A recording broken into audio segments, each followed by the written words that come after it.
7월 11일 토요 새벽 기도를 하나님 앞에 드립니다. 묵도하시겠습니다.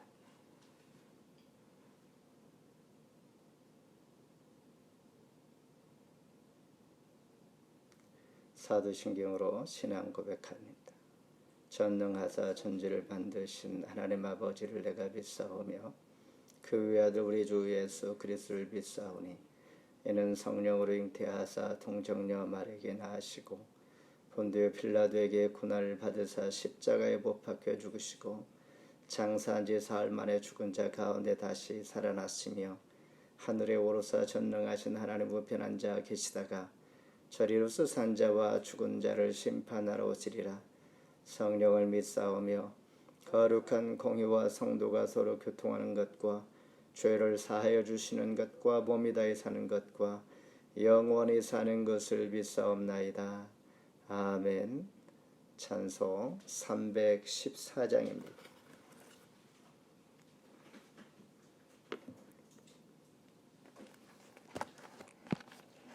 찬송 314장. 내 구주 예수를 더욱 사랑 엎드려 피는 발 들으소서. 내 진정 소원이 내 구주 예수를 더욱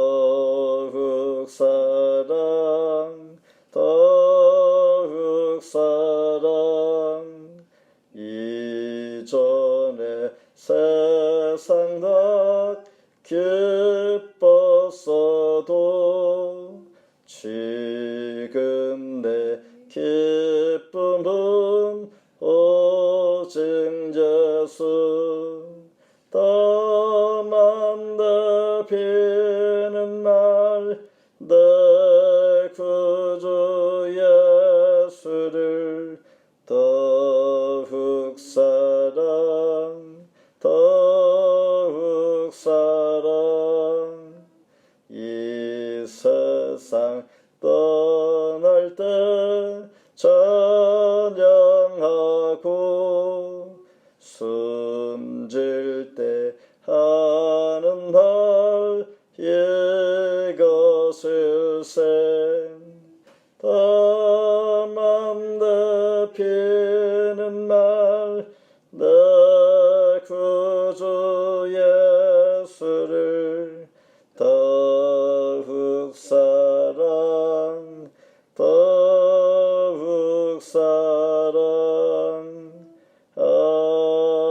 아멘.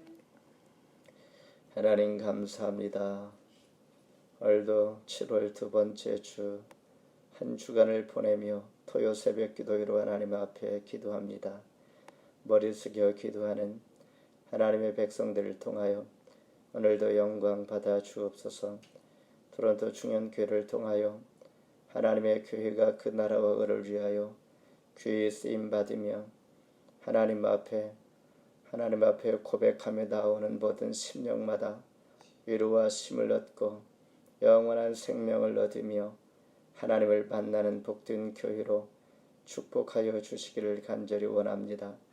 팬데믹 기간에 저희들 온라인 예배로 하나님 앞에 드릴지라도 이 시간 동일한 은혜 베풀어 주시고 이전과 같이 자유하며 감사하며 하나님 베푸신 은혜를 다시 한번 돌아보며 영광 돌릴 수 있도록 이 상황을 속히 멈추게 해주시고 하나님께서 우리 모두에게 하나님 앞에 더 깊이 간절히 기도할 때에 은혜 위에 은혜를 더하여 주시기를 원합니다.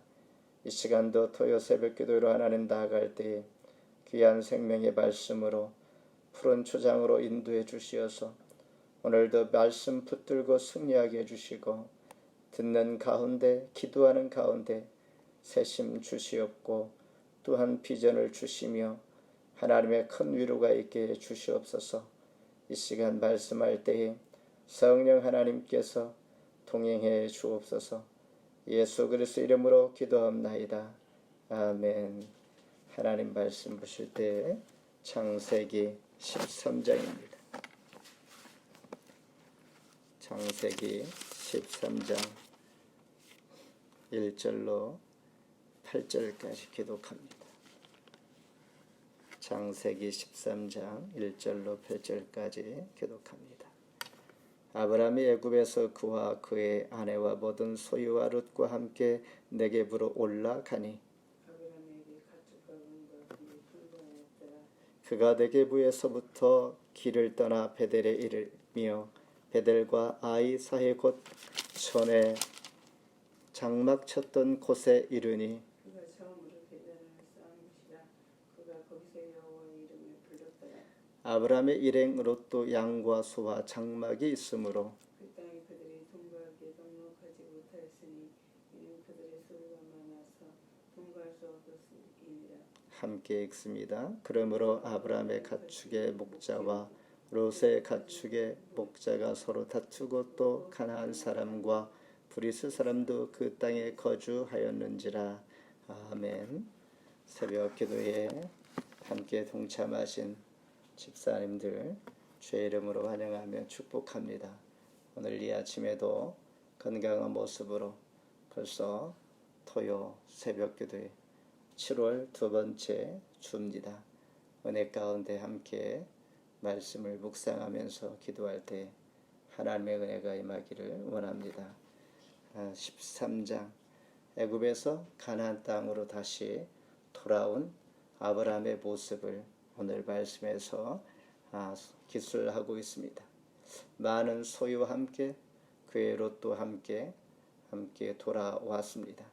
이와 같이 아브라함은 애굽에서의 실패를 뒤로 하고 다시 가나안 땅으로 올 때에 그는 자칫 자기의 아내가 바로의 후궁이 될 뻔한 이런 큰 실수와 수모와 부끄러움을 경험하고 돌아왔습니다. 그리고 애굽에서 언급되지 않았던 그의 조카 롯도 함께 가나안 땅으로 돌아왔다라고 본문에서 기록하고 있습니다.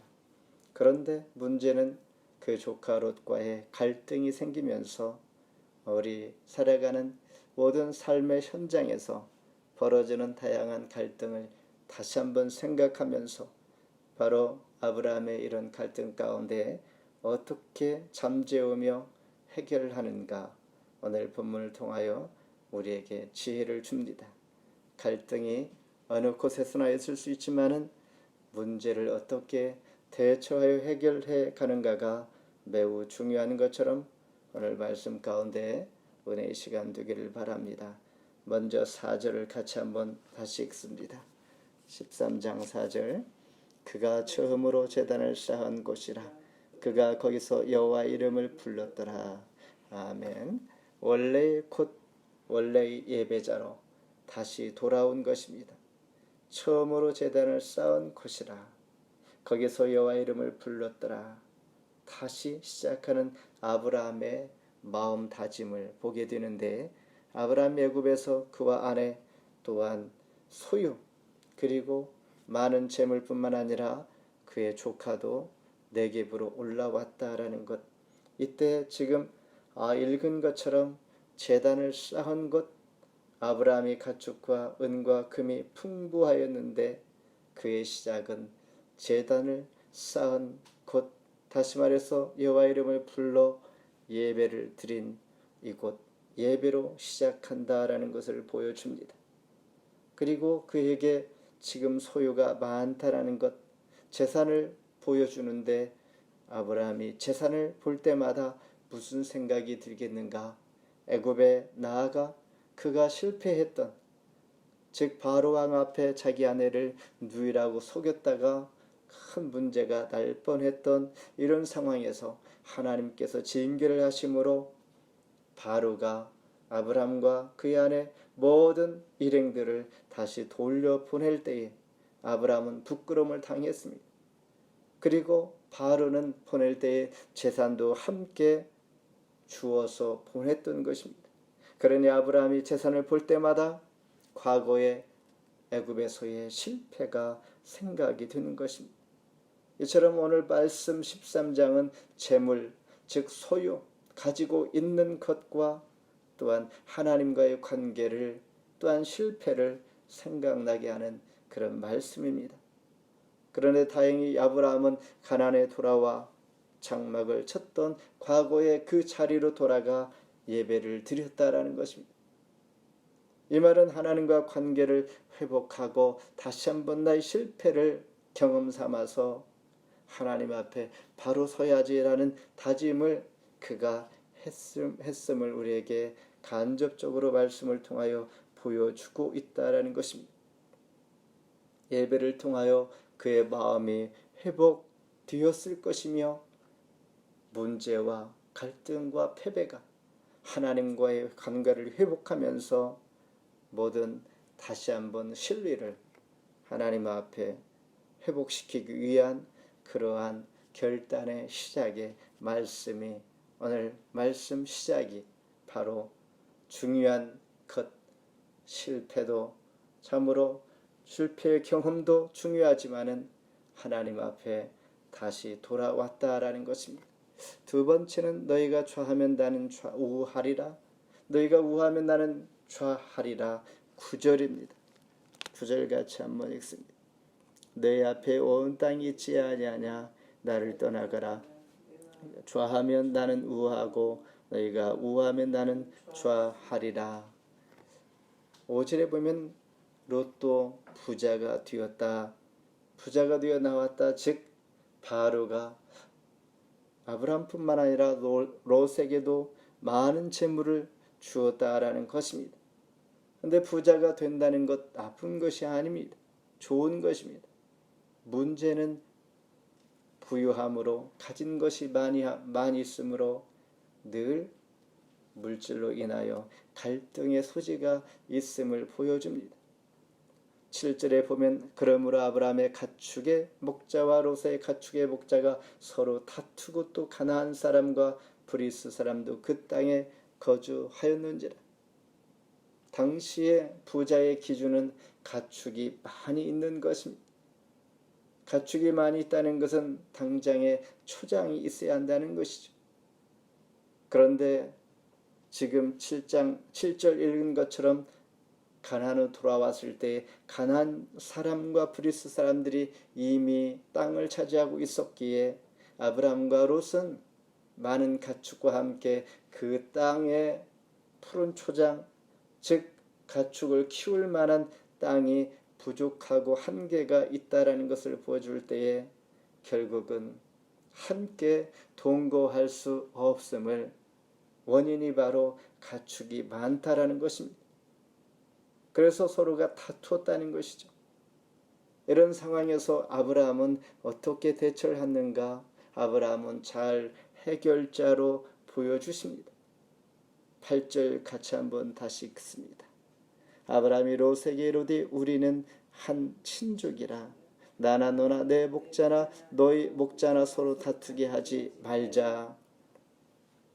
아브라함이 조카 롯과의 싸우지 아니하고 어린 롯에게 그가 어떠한 행동을 어떤 말을 할지라도 아브라함은 다 양보해 줍니다. 서로 다투게 하지 말자. 너희가 좌하면 나는 우하고 너희가 우하면 나는 좌할 것이다. 아브라함은 어떻게 이러한 태도를 가질 수 있었을까라는 것입니다. 아마도 앞서 언급한 4절에 하나님께 드린 예배를 통하여 하나님과 관계가 회복되었다라는 것입니다. 하나님과 회복이 되어지니 올바른 관점을 갖게 된 것이고 올바른 선택과 갈등을 잘 해결할 수 있는 그런 관대한 마음이 생긴 것입니다. 그래서 조카 롯에게 먼저 선택권을 주었습니다. 너희가 먼저 선택하라. 너희가 차지하고 남은 것 내가 갖게 될 것이다. 가질 것이다. 이렇게 말하는 것이죠.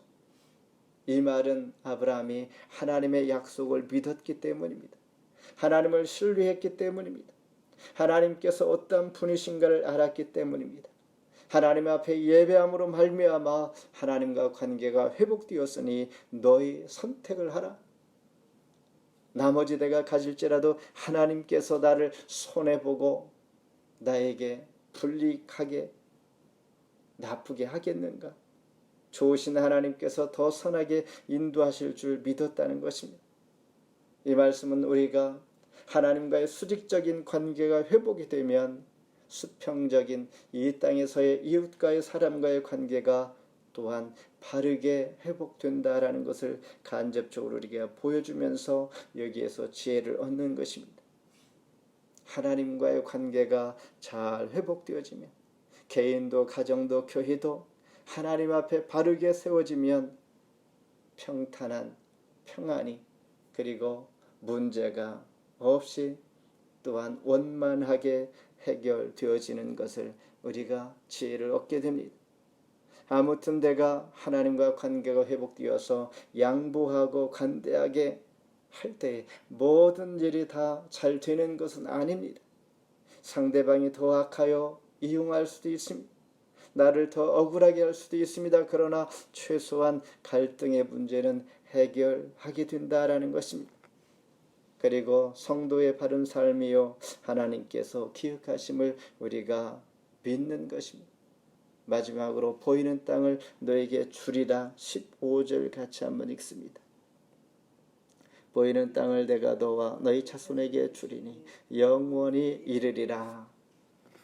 아브라함의 제안에 롯은 선택을 합니다. 어떤 선택입니까? 10절에 보면 이에 롯이 눈을 들어 요단 지역을 바라본 적 소할까지 온 땅에 물이 넉넉하니 여호와께서 소돔과 고모라를 멸하기 이전이었으므로 여호와의 동산 같고 애굽 땅과 같았더라. 10절 이 말씀입니다. 롯이 볼 때는 정말 매력적인 땅이 있었습니다. 요단 동편 풍성함 그 자체였습니다. 물이 넉넉했다고 그랬습니다. 그리고 여호와의 동산 같다고 그랬습니다.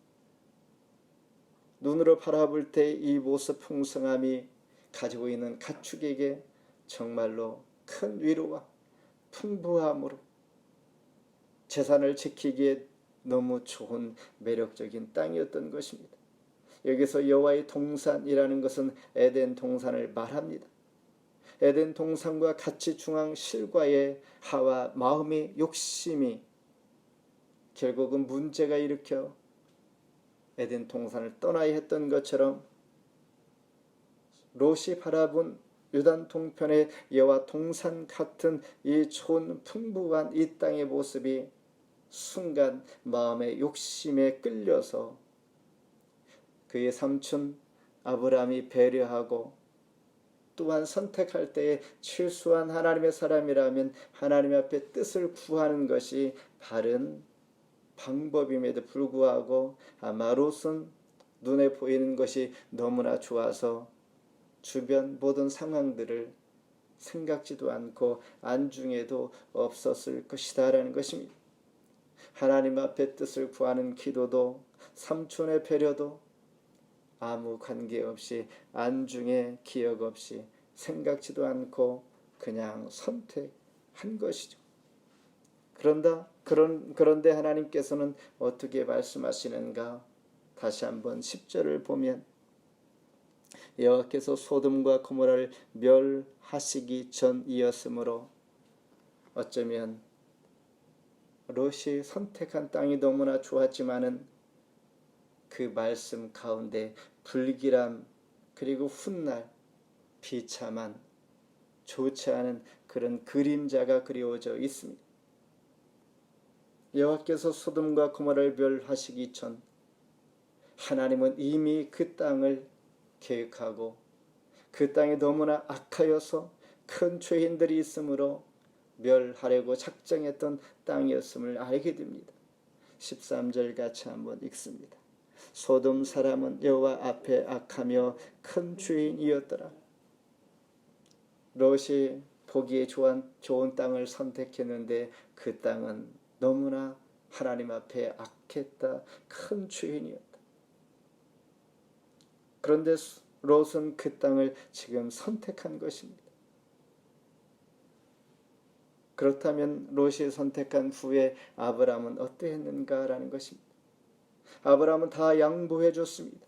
너희가 원하는 대로 선택하라. 나머지는 내가 얻게 될 것이다. 믿음으로 하나님 주시는 선한 마음으로 선택한 아브라함은 어떠했을까? 14, 15절입니다. 같이 읽습니다. 롯이 아브라함을 떠난 후에 여호와께서 아브라함에게 이르시되 너는 눈을 들어 너 있는 곳에서 북쪽과 남쪽 그리고 동쪽과 서쪽을 바라보라. 보이는 땅을 내가 너와 너의 자손에게 주리니 영원히 이르리라. 얼마나 복된 말씀입니까? 하나님께서는 아브라함에게 잊지 아니하시고 보이는 그 땅 너에게 다 줄 것이다. 북과 남과 동과 서 종횡으로 너희가 가는 곳곳마다 너희 것이 될 것이다. 그리고 너희 자손이 땅에 티끌 같게 되리라. 자손에게 영원히 주리라. 이 약속을 얻게 되는 것입니다. 이와 같이 롯은 자신이 낙원을 선택했다고 생각하나 실은 불타는 땅이 되고 말 것입니다. 아브라함은 하나님을 신뢰함으로 선택하니 하나님께서는 더 큰 복을 약속해 주고 있는 것입니다. 이처럼 때로 우리가 살아가면서 내 생각과 내 욕심으로 자리할 때에 갈등과 다툼이 발생합니다. 그리고 양보하고 또한 배려할 때에 손해보고 또한 내가 참으로 억울함을 당할 수 있는 일들이 있을 수 있지만은 하나님께서 기억하시고 또한 위로해 주시는 것을 우리가 경험하게 될 때 우리는 살면서 어떠한 기준으로 선택하며 살아갈지를 오늘 말씀에서 보여주고 있습니다. 말씀을 뵙습니다. 서로 다투게 하지 말자. 오늘 창세기 13장 시작에 아브라함은 여호와를 위하여 제단을 쌓았다. 이렇게 시작합니다. 그리고 마지막 절 18절에 어떻게 말합니까? 같이 한번 읽습니다. 이에 아브라함이 장막을 옮겨 헤브론에 있는 마므레 상수리 숲에 이르러 거주하며 거기서 여호와를 위하여 제단을 쌓았더라. 아브라함은 애굽에 가서 실패와 부끄러움과 수모를 당했습니다. 그러면서 다시 가나안 땅에 돌아와 하나님과 관계, 내가 제단에 예배를 드리며 하나님과 관계가 회복될 수 있도록 예배로 시작하여 예배로 마치게 됩니다. 하나님이 어떤 분인가를 깨달았기 때문입니다. 경험했기 때문입니다. 단지 가축이 많다고 다툼과 갈등 가운데 내가 눈에 보이는 것 다 선택하는 것, 그것이 답이 아니고 당장에 필요할지라도 하나님 앞에 예배하며 양보하고 배려할 때 그것이 승리하는 것이요 하나님 기뻐하는 것이요 믿는 자에게 선택에 있어서 바른 방법인 것을 아브라함은 깨닫게 되었습니다. 시작과 끝이 하나님 앞에 예배하는 자로 우리에게 보여줍니다. 하나님과 관계가 회복될 때에 너그러움이 생기고 갈등의 문제가 해결되어지고 관대함이 생기고 하나님의 약속이 늘 잊지 않고 하나님 기억해 주신다는 것입니다. 혹시 저와 여러분은 갈등 가운데 있는 것이 있지 않은가? 갈등은 내 자신과의 갈등, 가족 또한 자녀 모든 조직 가운데, 교회 가운데 우리가 살아가는 삶의 현장에 누구나가 갈등이 있을 수가 있습니다. 그러나 그런 갈등이 없이 살 수는 없지만은 하나님 앞에 먼저 관계가 회복되어질 때 하나님은 수평적인 관계도 선하게 인도하시는 것을 보여줍니다. 다는 아니지만은 최소한 갈등을 해결할 수 있도록 지혜를 주신다라는 것입니다. 오늘도 토요일 7월 두 번째 주 하나님 은혜 가운데 다시 한번 하나님과 관계가 회복되어서 하나님께 영광을 돌리고 하나님 주시는 지혜로 우리 삶의 현장에서 문제가 잘 해결될 수 있기를 주의 이름으로 축원합니다. 기도하겠습니다.